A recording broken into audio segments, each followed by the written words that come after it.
Hello, ചൂട് ചോറിൻ്റെ കൂടെ കഴിക്കാൻ 2 മിനിറ്റ് കൊണ്ട് സവാള വെച്ചിട്ടുള്ള ഒരു ഐറ്റം ഉണ്ടാക്കിയാലോ?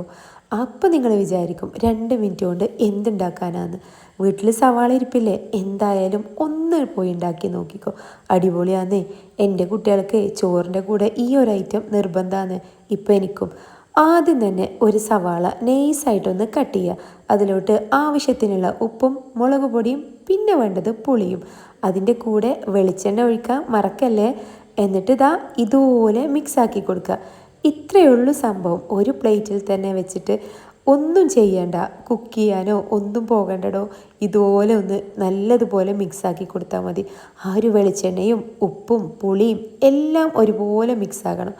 എന്നിട്ട് ചൂട് ചോറിൻ്റെ കൂടെ ഒന്ന് കഴിച്ചു നോക്കേ. അയ്യേ, ഇത് ടേസ്റ്റ് ഉണ്ടാവില്ല എന്ന് നിങ്ങളിപ്പോൾ വിചാരിക്കും. എന്തായാലും വീട്ടിൽ സവാള ഉണ്ടാവുമല്ലോ, ഇതുപോലെ ഒന്ന് ചെയ്തിട്ട് ഒന്ന് വന്ന് കമൻറ്റ് ചെയ്യാം കേട്ടോ.